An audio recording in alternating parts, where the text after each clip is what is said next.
ఓం Sairam. Shri Sachidananda Sadhguru Sainath Maharaj key జై. సాయి భక్తులందరికీ నమస్కారం అండి. హాయ్ ఫ్రెండ్స్, అందరూ ఎలా ఉన్నారు? I think all of you are fine. బాబావారి కృపా కటాక్షాలు మనందరి మీద ఎల్లవెల్లలా ఉండాలని మనస్ఫూర్తిగా కోరుకుంటూ ఈ వీడియోని స్టార్ట్ చేస్తున్నానండి.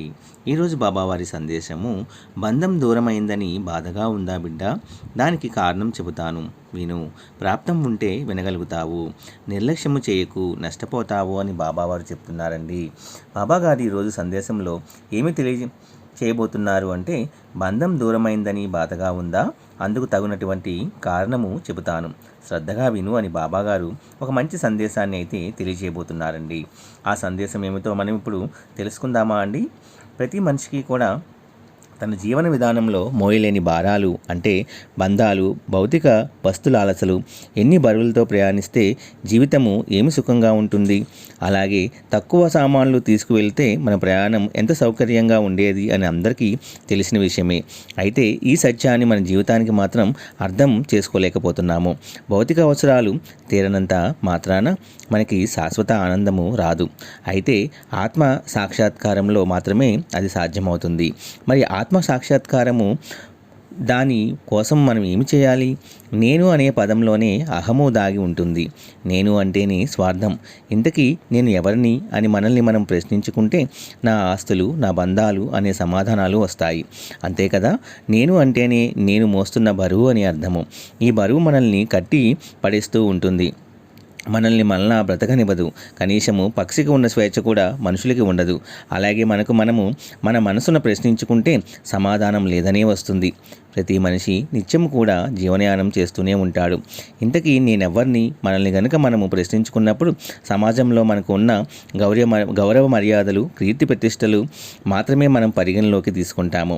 మనం మోస్తున్న భారము మన ఉనికినిగా మారటానికి ఇష్టపడతాము.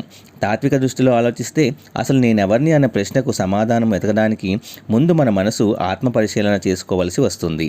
అయితే ఈ బంధాలు, భౌతిక వస్తుల అలసలు అనే భారాలు మనిషి తనను కోరుకునే స్వేచ్ఛా జీవితాన్ని పొందడానికి ఒక అవరోధంగా మారుతుంది. మనం ఈ సమాజంలో బ్రతుకుతున్నాము కాబట్టి 10 మందిలో కనీసం గుర్తింపు పొందడానికి ఎంతగానో తహతహలాడుతూ ఉంటాము.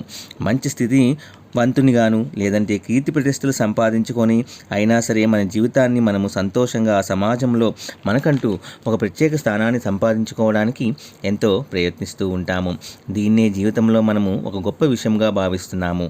అసలు నిజంగా నేనుగా నా కోసమే నేను బ్రతుకుతున్నానా అని మనల్ని మనం ప్రశ్నించుకోవాల్సి వస్తుంది. గతం, భవిష్యత్తు అంతా కూడా బంధాలతోనే సాగుతుంది. ఈ బంధనాల్లో చిక్కుకొని నీ లోపలికి తొంగి చూసుకునేది ఎప్పుడు? అలా చూడలేనంత కాలము దివ్యజ్ఞాన జ్యోతి మనకి గోచరించదు. ఈ భారాన్ని మోస్తున్నంత కాలం నేను కాదన్న వాస్తవము మనకు బోధపడుతుంది అంటారు భగవాన్ రమణ మహర్షి గారు. నేను అనే అహాన్ని విడిచిపెట్టిన రోజున మనల్ని మనము నిమిత్తమాత్రులుగా పరిగణించుకుంటాము. నీలోని అహాన్ని తొలగించుకోండి. అసలు మన జీవితంలో ఏమి సాధించాము, ఏమి పొందాము అని ప్రశ్నించుకోండి. రేపు ఏదో సాధించాలనే ఆరాటాన్ని వదులుకోండి.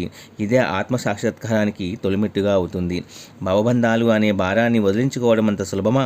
చెప్పినంత తేలికగా బంధాలను తెంచుకోగలమా అని మనం ప్రశ్నించుకున్నట్లయితే, అయితే భౌతికపరమైన అవసరాలను, వాంఛలను విడిచిపెట్టి ఆధ్యాత్మిక భావన ఏర్పరచుకోవడము కష్టమైన కార్యమే. అయినప్పటికీ అది మాత్రం అసాధ్యమనేది కానే కాదు.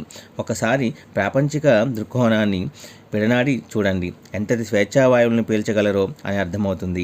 ఆ భారం వదిలిన మరుక్షణము మీ మనసు దూదిపింజలా మారిపోతుంది. పక్షిలాగే నీ ప్రయాణము తేలికవుతుంది. మానవ వేదనలకు మూల కారణము ఈ భవబంధాలే అని అర్థం చేసుకోలేని స్థితిలో మనిషి బంధాల సుడి గుండంలో పడి కొట్టుకుపోతున్నాడు. మనం మన కోసం బ్రతకాలి.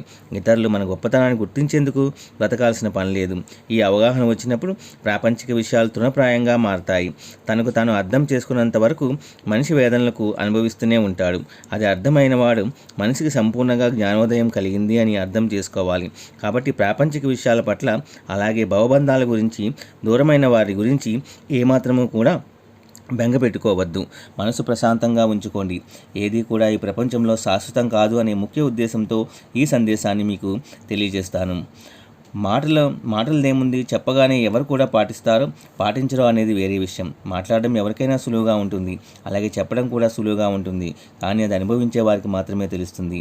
అది మానవ జీవితం కాబట్టి ఇలాంటివన్నీ కూడా మామూలే. కానీ దాని గురించి అప్రపంచగా విషయాల పట్ల భావబంధాల గురించి మనం పూర్తిగా అవగతం చేసుకున్న తరువాతనే ఇక దాని గురించి ఆలోచించాలి కూడా. మనం వ్యర్థమే అన్నమాట. ఎవరు కూడా ఈ లోకంలో శాశ్వతం కాదు. అలాగే ఇక్కడికి వచ్చిన పని పూర్తవగానే ఈ జగన్నాటకంలో మన యొక్క పాత్రను ముగించుకొని వెళ్ళిపోవలసిన వారే కాబట్టి ఉన్నటువంటి బంధం గురించి, దూరమైన బంధాల గురించి, వాటిపై వ్యామోహం పెంచుకొని వాటి గురించి పదే పదే ఆలోచిస్తూ నీ మనసును, ఆరోగ్యాన్ని పాడు చేసుకోవద్దు అని ఒక ముఖ్యమైన మంచి అద్భుతమైనటువంటి సందేశాన్ని అయితే మీకు బాబాగారు తెలియజేస్తున్నారండి. బాబాగారు చెప్పేది ఏమిటి అంటే, ఈ బంధాల సుడిలో మనము చిక్కుకుపోయి మనము బాధలు పెంచేసుకుంటూ ఉన్నాము. ఎవరైనా సరే పుట్టిన తర్వాత గిట్టక తప్పదు. కాబట్టి మనతో పాటు ఉన్నంత వరకే ఆ బంధాలను మనము పెంచుకోవాలి. ఆ బంధము తీరిపోయిన తర్వాత వాళ్ళు తప్పకుండా మనల్ని వదిలేసి వెళ్ళవలసిందే. అది నువ్వైనా నేనైనా. ఆ విషయాన్ని తెలుసుకుంటే మనకి కొద్దిగా ఉపశమనము అనేది ఈ మనసుకి దొరుకుతుందని బాబావారు ఈ వీడియో ద్వారా మనందరికీ కూడా తెలియజేస్తున్నారండి. నా వీడియోస్ కనుక మీ అందరికీ నచ్చినట్లయితే please like, share and subscribe and support my channel. సర్వేజన సుఖినో భవంతు. ఓం సాయిరామ్.